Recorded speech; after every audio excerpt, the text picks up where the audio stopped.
Que Dieu te bénisse. Que la grâce de Dieu soit sur chacun d'entre nous. Le message que je voudrais partager avec vous ce matin, je l'ai intitulé « Il faut que Judas soit remplacé ». Dis avec moi, il faut que Judas soit remplacé. Alléluia. Nous lisons la parole de Dieu dans Actes au chapitre 1, le verset 20.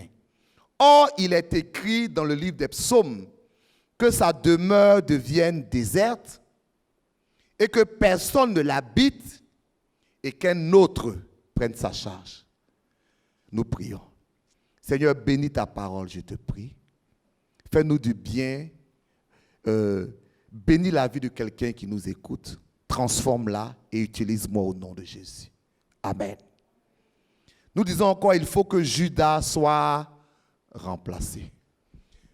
Sois béni, mon frère. Nous sommes en train de nous approcher de la Pentecôte.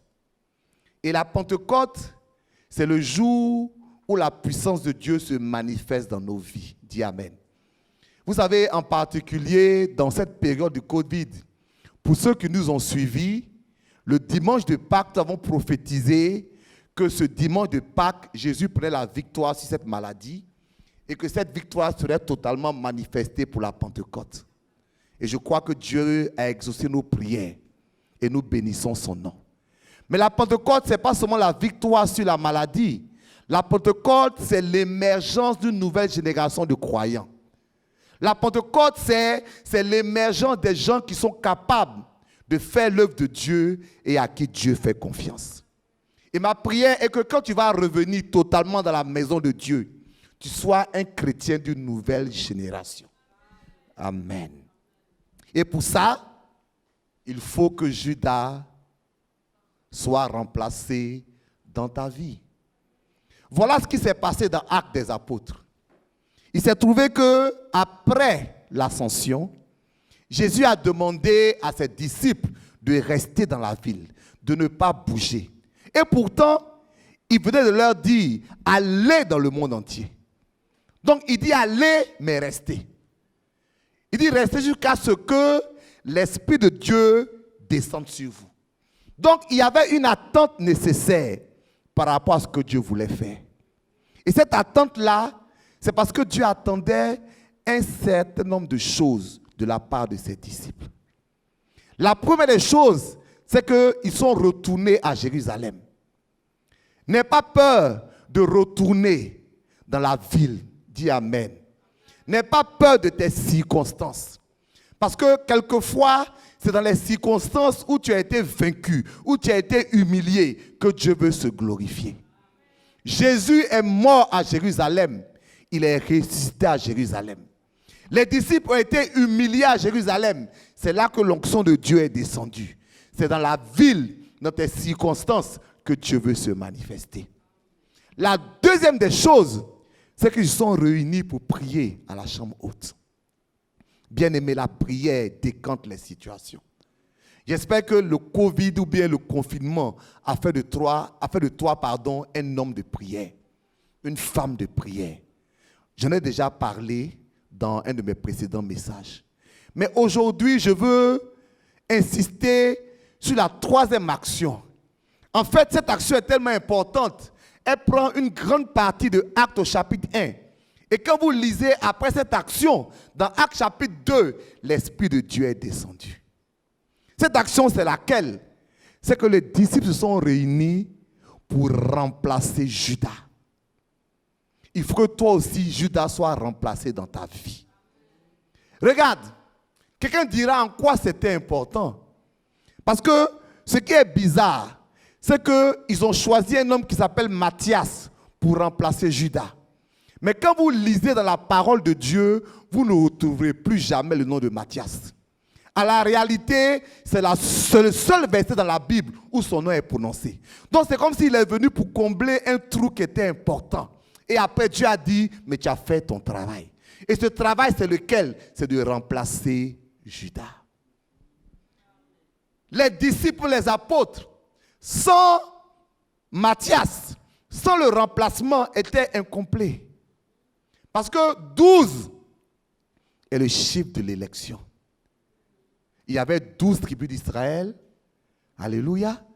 il y avait 12 fois 12 élus de Dieu dans le livre d'Apocalypse. Et de la même manière, il y avait 12 apôtres. Donc, pour que Dieu choisisse, il fallait qu'il soit complet. J'aimerais parler à quelqu'un à cet instant. Pour que Dieu te bénisse et se manifeste comme tu le désires, tu dois être complet. Mais il y a quelque chose qui te manque. Remplace Judas dans ta vie. Quelqu'un me dira, mais c'est quoi ce Judas qui est dans ma vie? S'il faut que je le remplace, il faut bien que je comprenne qui est ce Judas qui est dans ma vie.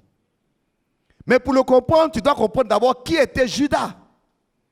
Donc Judas est un homme que Dieu a choisi quand Jésus a prié toute la nuit pour choisir ses apôtres. La Bible n'a pas dit qu'il a fait un mauvais choix. Il a fait un choix parce que c'était un homme qui était sincère avec Dieu. Ce Judas, il était avec les 70 qui sont partis faire des miracles, qui ont chassé les démons. Donc il était aussi un serviteur de Dieu. Ce Judas était le gestionnaire de la caisse des apôtres. Vous savez, on ne confie pas son argent à n'importe qui. Donc c'était un homme de confiance. Donc voici un homme sincère, voici un homme de confiance, voici un homme moins. Pourtant, il a trahi Jésus. Donc ne dis pas dans ton cœur, je ne suis pas Judas, parce que chacun d'entre nous a des situations où nous avons quelque part trahi Jésus. Oui. Où Dieu nous a fait confiance. Où Dieu s'attendait à ce que nous puissions faire quelque chose, l'honorer, et où nous l'avons déshonoré. Parce que trahir quelqu'un, c'est ne pas être digne de sa confiance. Donc il faut que Judas soit remplacé dans ta vie.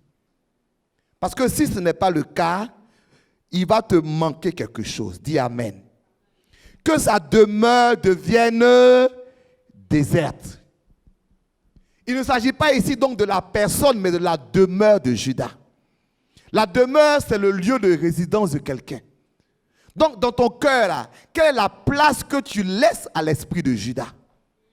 Quelle est la place que tu laisses à cette demeure, à cette maison? Je vais te donner quelques caractéristiques. Peut-être que tu vas en ajouter. Mais quelques caractéristiques de cette demeure. Judas était intéressé. Judas était frustré. Judas était découragé. Judas avait une double vie. Judas était hypocrite. Judas était sous influence. Et Judas était non repentant. Voici 7 choses qui caractérisent la demeure de Judas dans notre vie. Est-ce qu'on peut les voir ensemble? Peut-être on peut les répéter avant. Judas était intéressé, il était frustré, il était découragé, il avait une double vie, il était hypocrite, il était sous influence et il avait un cœur non repentant. Et si on le voit ensemble, en quoi ça nous concerne? Premièrement, Judas était intéressé. Quand vous lisez la parole de Dieu, notamment dans Jean au chapitre 12, le verset 6, on s'aperçoit que Judas gérait l'argent, la caisse du groupe des apôtres, non pas pour servir, mais parce qu'il voulait lui se servir.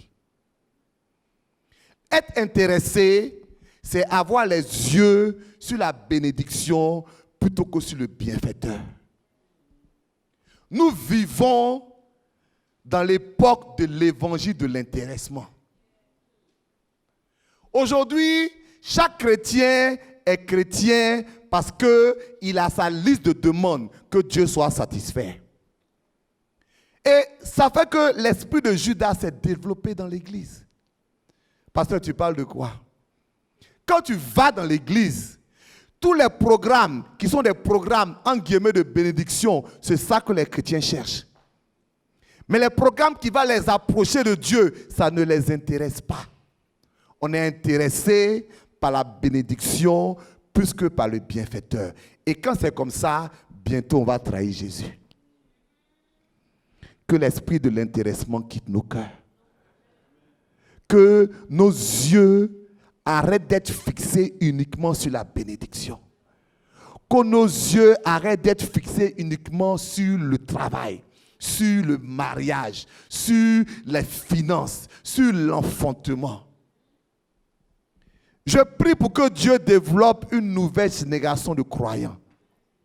Je voudrais vous dire quelque chose. Il est possible que Dieu n'exauce pas tous nos vœux. Il est possible que Dieu ne fasse pas tout ce qu'on demande. Mais il n'est pas normal qu'à cause de ça, on commence à prendre un retrait, on commence à murmurer, on commence à avoir l'esprit de Judas dans nos cœurs. Il a fallu 3 ans et demi pour que Judas se manifeste comme un traître. C'est-à-dire, c'est l'accumulation de certaines choses. Et c'est son intéressement qui a continué à avoir raison de lui. Il y a des gens qui sont venus à l'église tout feu, tout flamme. Mais ils sont là, ils sont tellement intéressés que maintenant ils n'ont plus la capacité de servir Dieu. Pourquoi? Parce qu'il y a quelque chose qui les intéresse, qui ne s'est pas accompli. Oh mon frère, ma soeur, que Dieu exauce tes vœux. Qu'il exauce tes désirs, mais que tes vœux et tes désirs ne prennent jamais la place de Dieu dans ton cœur. Sinon, tu es un traître.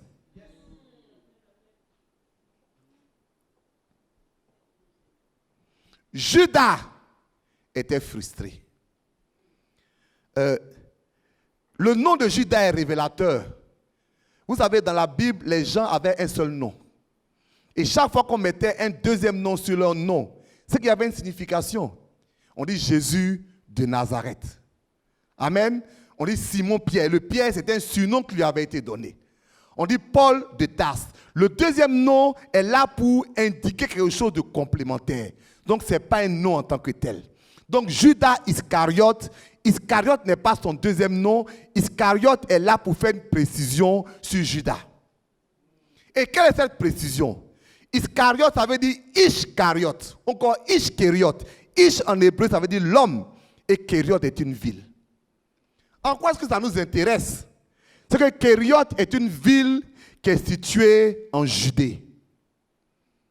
Et tous les disciples venaient de Samarie. Jésus lui-même a grandi à Nazareth.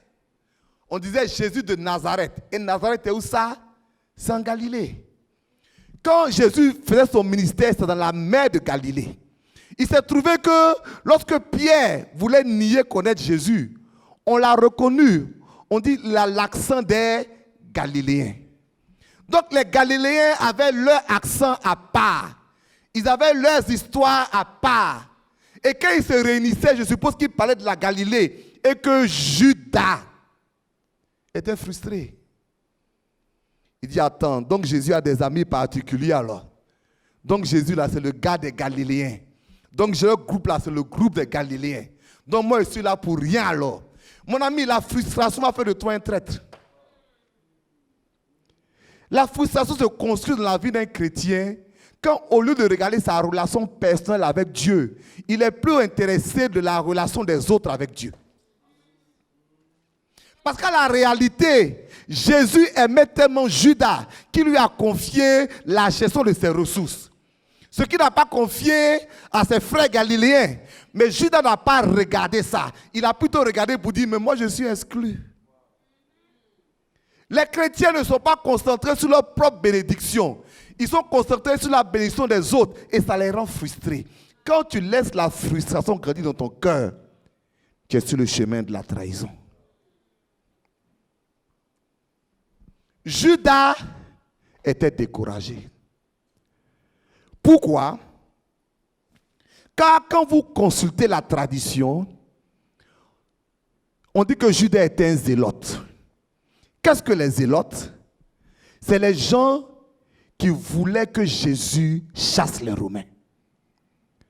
Ils avaient des visées politiques pour Jésus. Et ils avaient raison. Parce que les Romains les faisaient souffrir durement. Amen. Et donc, quand on leur a dit que le Messie est venu, ils ont dit, waouh, voici l'homme qui va chasser les Romains. Voici l'homme qui va arrêter nos souffrances. Mais, qu'est-ce qu'ils constatent? Qu'au lieu de chasser les Romains, Jésus est camarade des Romains.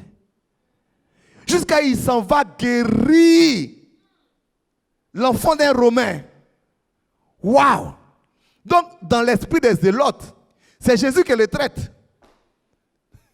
Ce n'est pas Judas qui les traite, c'est Jésus qui les traite. Jésus a trahi leur cause. Mais quelle cause? Quelle cause? C'était leur cause, ce n'était pas la cause du Seigneur. Donc ceux qui sont découragés parce que Dieu n'est pas en train de faire ce qu'eux pensaient que Dieu allait faire. Mon ami, ta cause n'est pas forcément la cause du Seigneur.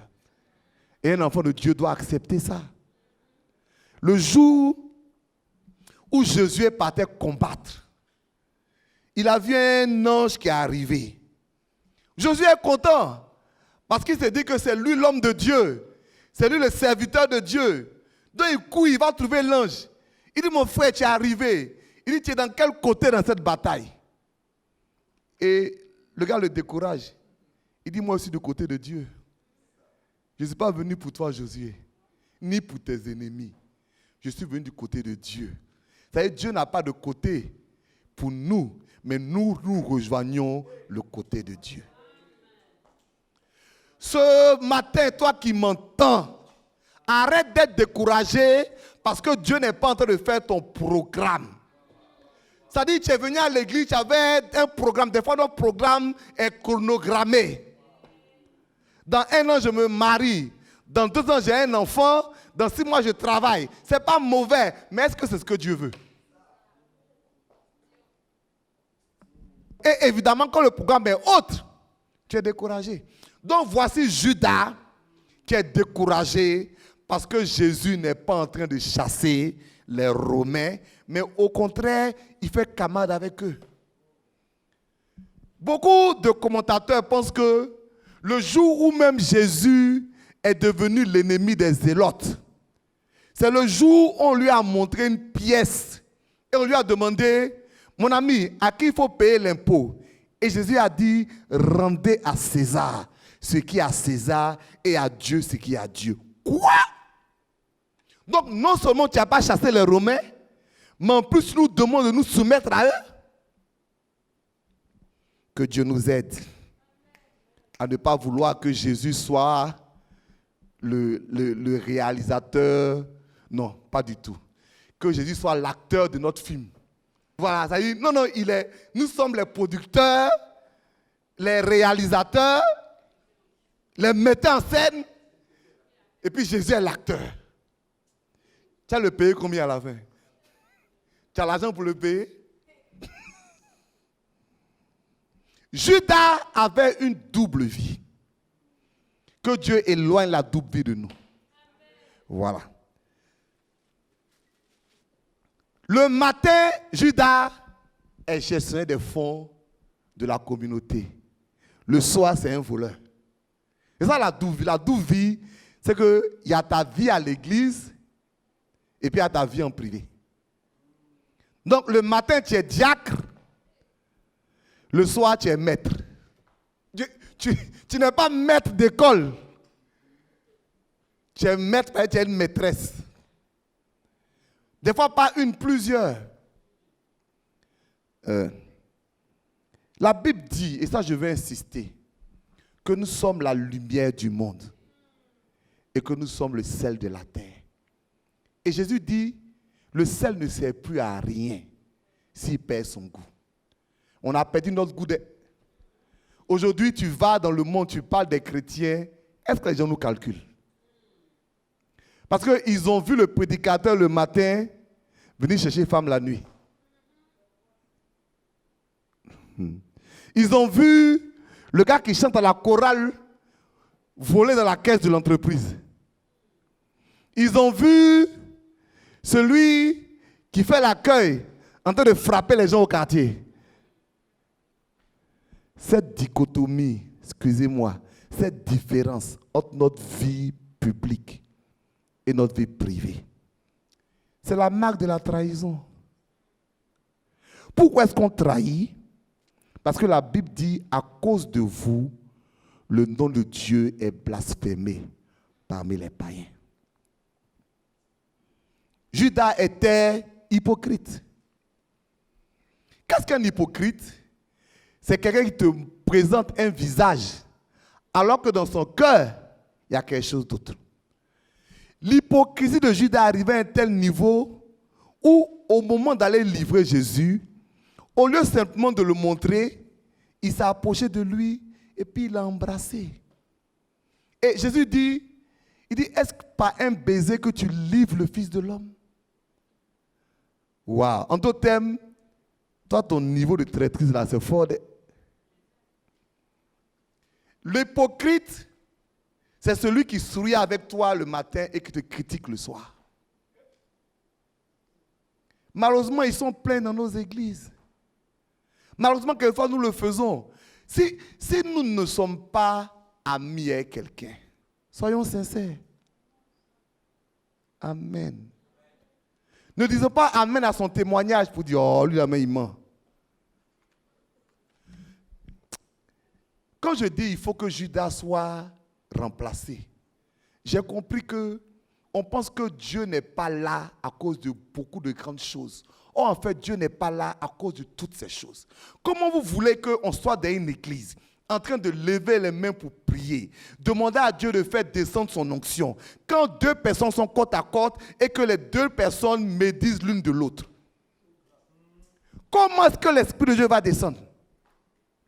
Il ne peut pas. Le jour que les chrétiens seront sincères, seront vrais, vont se réconcilier, vont s'aimer, et pas seulement dans l'église, hors de l'église. C'est-à-dire, l'hypocrite, il ne faut pas seulement que ce soit dans l'église, mais même avec tes parents, ne sois pas hypocrite. Même avec tes employés, ne sois pas hypocrite. Même avec tes collègues, si tu es un enfant de Dieu, sois vrai. Judas était hypocrite. Judas était faux. Je sais que peut-être je te choque, mais pendant que je préparais ce message et que je demandais à Dieu, mais pourquoi est-ce que tu veux que je prêche cela? Le Seigneur me disait, il y a trop de faux chrétiens. Il y a trop de... L'église n'est plus l'église. Et je suis concerné, nous sommes concernés. On veut l'onction de l'église primitive sans la vie de l'église primitive. Et on veut, et on est étonné qu'on n'a pas la même onction. Et on cherche beaucoup de raisons. Mais à la réalité, Judas règne dans nos vies. On dit que sa demeure soit déserte. Le désert, c'est quoi? Si on est venu, on n'a rien trouvé. Que Dieu nous aide. Judas était sous influence. Il était plus intéressé à faire plaisir aux scribes et aux pharisiens qu'à faire plaisir à Jésus. Il y a des gens, c'est la vie de leurs amis de dehors qui est plus important. C'est la vie de leurs camarades qui est plus important. C'est la vie de leurs collègues qui est plus important. En fait, ils sont les chrétiens, mais ils sont plus intéressés à aller boire avec leurs camarades.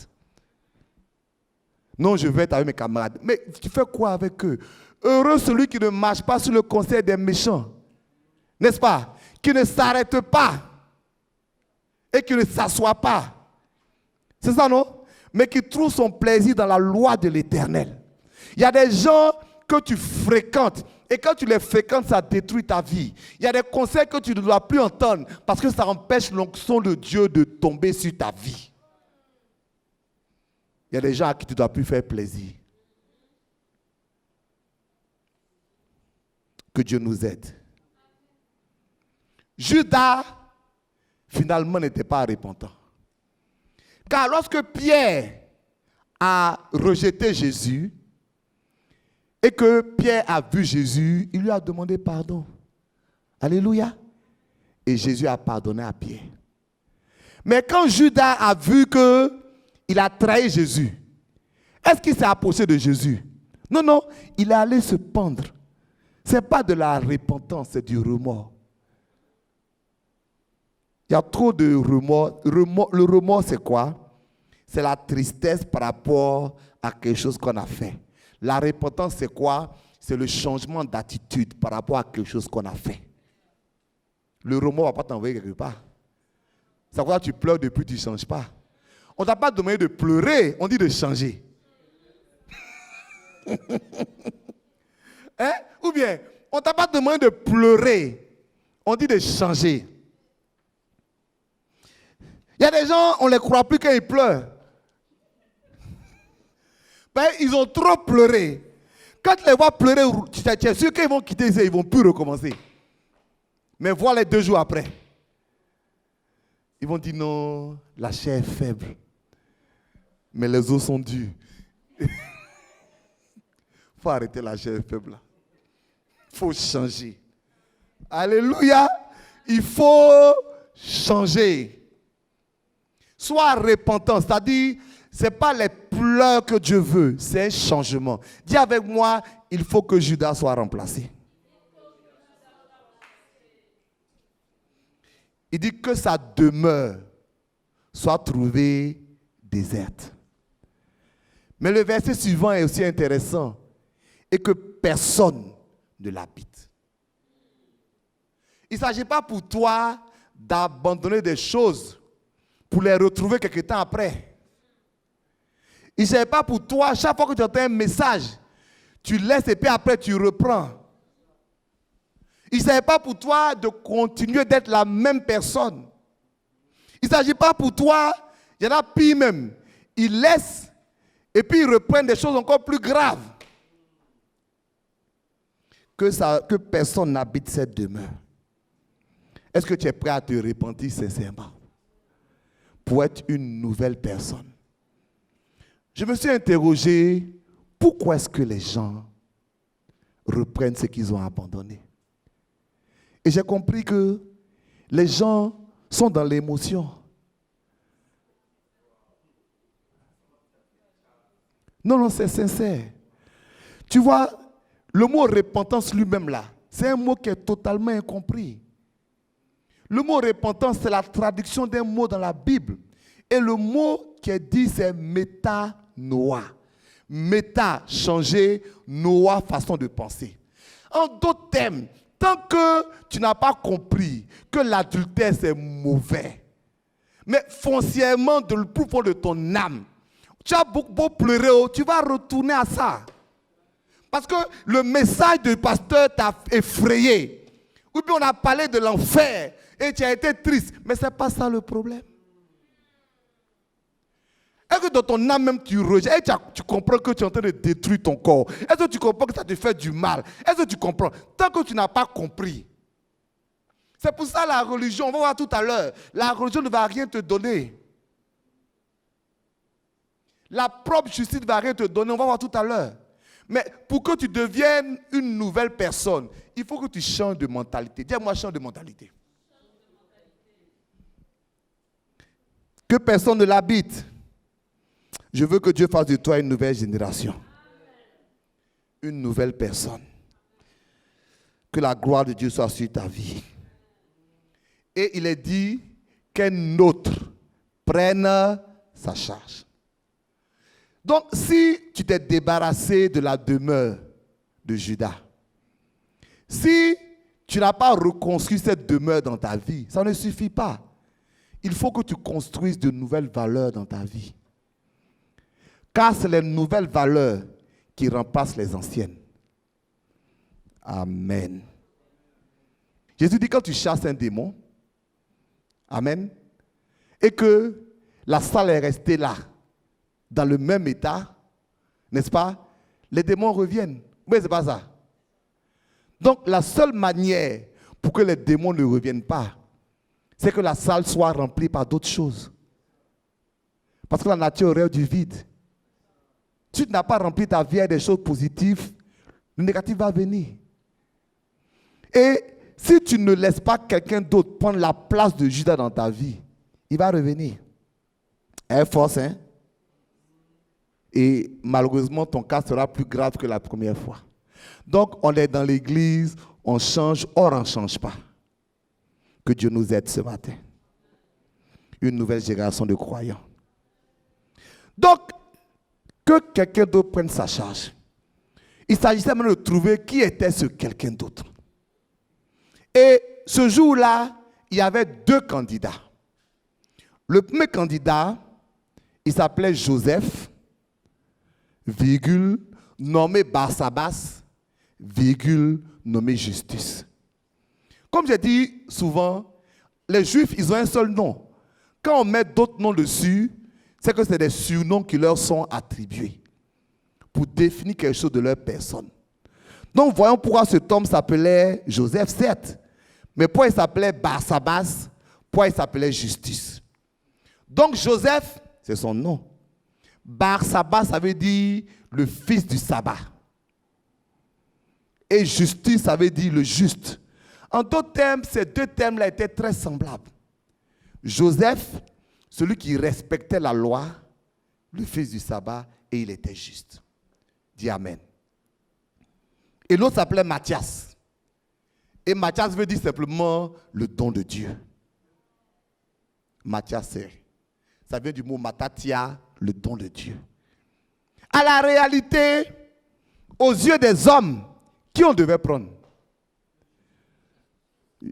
Joseph, surnommé Barsabas, surnommé Justus. Il avait toutes les qualités apparentes pour être l'homme à choisir. Mais comme ils étaient coincés, ils ont dit, bon, on ne va pas faire le choix. Ils ont prié. On dit, Seigneur, tu connais les cœurs. Choisis qui tu veux. Et le choix est tombé sur Matthias. Je ne suis pas en train de te demander de laisser Judas pour la religion. Je ne suis pas en train de te demander de laisser Judas pour la ce que j'appelle l'auto-justice. Je te demande de laisser Judas pour livrer ton cœur totalement à Dieu. Parce qu'une seule personne peut te changer, c'est Dieu. Si je te dis aujourd'hui, deviens Justus, change-toi toi-même, mais tu n'as pas cette capacité, tu n'as pas cette force. Je te dis aujourd'hui, respecte maintenant toutes les règles de la Bible, mais comment tu vas faire? Mais si je te dis, Dieu veut simplement ton cœur. Tout ce que Dieu veut, c'est quelqu'un qui va dire, Seigneur, me voici. Je ne suis pas digne. J'ai trop de problèmes. Il faut m'aider. Il faut me transformer. Dieu a besoin d'un Matthias ce matin. Il a besoin de quelqu'un qui dit, pour moi, je veux changer. Pas changer sur la base des règles humaines. Pas changer sur la base d'une justice propre. Mais changer sur la base que je suis ton fils. Je suis ton don. Tu vas me bénir. Est-ce qu'il y a un Matthias là ce matin? Mais Matthias n'était pas seulement le don de Dieu. La Bible dit que c'était l'homme selon le cœur de Dieu. Parce que la prière des gens était, Seigneur, tu connais les cœurs. Son cœur aimait Dieu. Et j'aimerais que ce matin, ton cœur soit tourné vers Dieu. Dieu veut une nouvelle génération de croyants. Est-ce que Dieu a ton cœur? Est-ce que Dieu a ton cœur? Si Dieu a ton cœur, il peut changer les rêves. Alléluia. Si Dieu a ton cœur, il peut te faire sortir de toutes sortes de choses. Si Dieu a ton cœur, il peut te transformer. Mais si Dieu n'a pas ton cœur, mais tu seras un acteur, un bon acteur. Mais on va te trouver un matin et on va te découvrir. Il y a beaucoup de chrétiens qui veulent s'appuyer sur la loi. Je suis quelqu'un qui ne prêche pas la loi. Vous savez pourquoi? Parce que Moïse a été le meilleur élève de la loi. La Bible dit que non seulement il a édicté la loi, mais en plus, il n'y a pas eu un homme plus patient que lui. Donc, il était le meilleur élève de la loi. Mais au moment d'entrer de la terre promise, il n'est pas rentré. Je vais te poser une question. Voici comment la loi traite son meilleur élève. Et toi qui es un élève moyen, comment tu vas t'en sortir? Mais je veux te parler d'un autre chemin, le chemin de la grâce. Donne ta vie à Jésus. Laisse Jésus te transformer. Laisse Jésus, dis Seigneur, me voici. Je veux être une autre personne. Aide-moi. C'est pour ça que Dieu a choisi Matthias. Mais ce qui me frappe, c'est qu'on n'a plus jamais entendu parler de Matthias dans la Bible. Plus jamais. il est venu simplement pour remplir un trou. Il est venu simplement pour combler quelque chose. Il est venu simplement pour faire ce que Dieu attendait de lui. D'autres personnes sont devenues populaires. Paul est venu après, Barnabas est venu après, tout le monde est venu après, et pourtant c'était lui le 12e apôtre. Que Dieu aide quelqu'un ce matin à n'être intéressé que par la gloire de Dieu et non par sa promotion personnelle, et non pas devenir populaire, et non pas être reconnu par les hommes, et non pas être applaudi. Que des Mathias se lèvent. Seigneur, tu as besoin de moi aujourd'hui, je suis là. Même si demain on m'oublie, ce n'est pas grave. Que la gloire te revienne. Que Dieu bénisse sa parole dans nos vies ce matin. Que Dieu nous aide. Est-ce que quelqu'un va se tenir debout avec moi? Et puis il va dire, il faut que Judas soit remplacé dans ma vie. Dis-le avec moi, il faut que Judas soit remplacé dans ma vie. Lève les mains avec moi. Seigneur, je prophétise maintenant. Car c'est ce que tu m'as dit. Une nouvelle génération de croyants. Seigneur, tu nous as mis quelque part. Tu nous as enfermés quelque part. Et il y a deux façons de voir. Il y a ceux qui vont voir que c'est un événement humain.